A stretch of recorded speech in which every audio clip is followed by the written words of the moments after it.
Hi, we're joined today by Ellie Harrison, artist, social activist, and lecturer in contemporary art practices at the Duncan of Jordanstone College of Art and Design in Dundee. Hi, Ellie, and thanks for joining us. You did a project called the Glasgow Effect in 2016, and I'll quote your mission statement here. I will not travel beyond Glasgow city limits or use any other vehicles other than my bike for a whole calendar year. It unleashed a social media shitstorm from the get-go, but the interesting thing that we'd like to explore here is, what would your ideal compact city look like? Well, while I was doing my project, I was also doing quite a lot of research about the history of Glasgow. And actually what I found was that the city, at the turn of the 19th century, beginning of the 20th century, was designed a very compact and well-designed city, where cars weren't involved. There was a tram network that spanned the whole city, integrated into tenement blocks where people lived. And actually, the city that was destroyed in the 60s and 70s to make way for a motorway that goes right through the city centre, we need to get back to something that's more akin to what they built at the end of the 19th century. I can understand that living or forcing yourself to live within that small circle was challenging. You write that, talk about in your book that, of course, missing your family spread out over the entire country. Your parents in London, you have to commute normally to the college in Dundee, which you didn't for a whole year. You travel a lot for your work. And you said that you weren't physically in Glasgow before actually doing that whole year. But what did you really, really miss beside that? Yeah, I describe my project as as kind of a stubborn attempt to try to live this low carbon lifestyle of the future in a city and a society and an economy that was still stuck in a carbon intensive past. Let's expand on that. You talk about the system being privileged, that longer journeys are more heavily subsidized. How could cities or people be able to make better choices? Yeah, so, while I was living in Glasgow for that year, I had so much more time to actually address some of these issues, get involved in local campaigns, set up new campaigns to try to improve the public transport network and make a more people-friendly city. So I really started to do a lot of research about the history of public transport, the point at which it was privatized. So our buses are all privately run, and, Glasgow has very low car ownership. So we have a lot of people living at quite a distance out of the city centre, you could argue beyond walking and cycling distance, who rely on buses. So these are some of our most deprived communities, low income people that are having to fork out a huge amount for bus fares.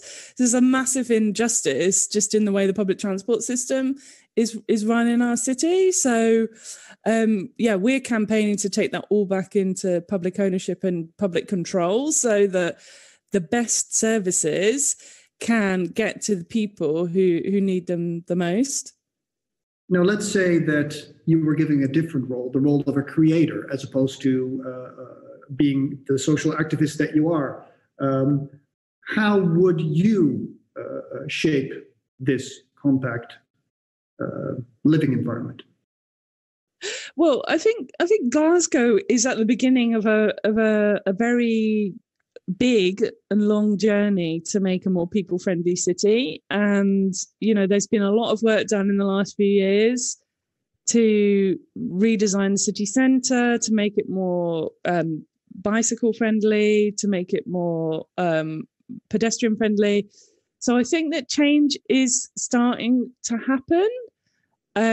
But I guess it's just frustrating about the speed of this change. And also, I guess for me, looking back at the history, why did we destroy it all? Like, we're having to learn from our mistakes, I suppose.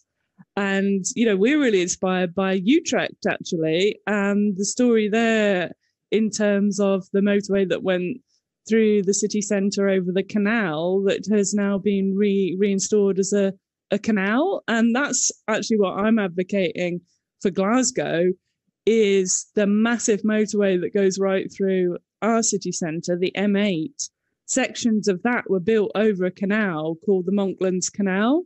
And I'm really inspired by Seoul, by Utrecht, by other global cities that have understood the damage that these massive motorways do and have made the bold decisions to remove them and to reinstall the waterways that once ran underneath them.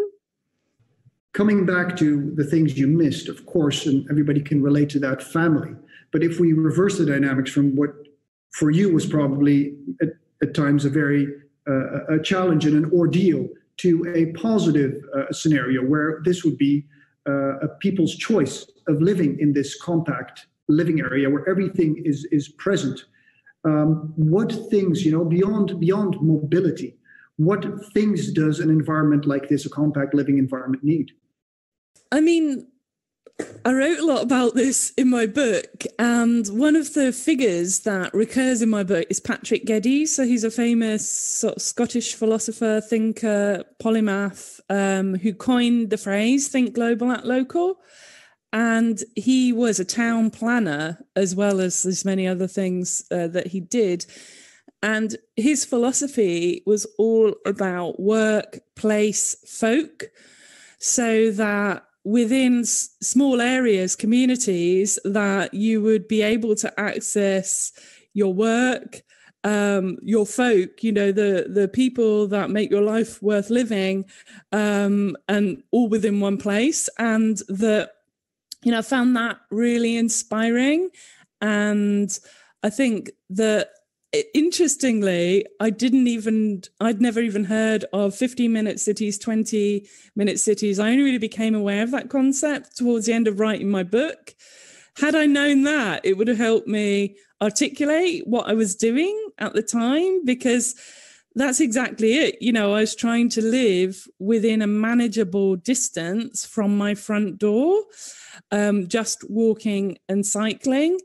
And I was finding that Glasgow is such a huge and sprawling city that so many of my friends lived, miles away. It took me more than 20 minutes to cycle to their houses, which is really ridiculous because it means you haven't got somebody next door when you need them. So I love the concept of a 15-minute city, a 20-minute city. And I think that is really what we need to develop, where everybody can get a job. Everybody has a support network that they need. Everybody has the local facilities, swimming pools, libraries, leisure facilities, all within a short walk of their front doorstep. And I think Patrick Geddes had that idea 100 years ago. And that's why it's so important that we look at the history, we learn from our mistakes, and we build on these brilliant ideas when we're thinking about how to redesign our cities and our lives now. Thank you, Ellie, for talking to us today.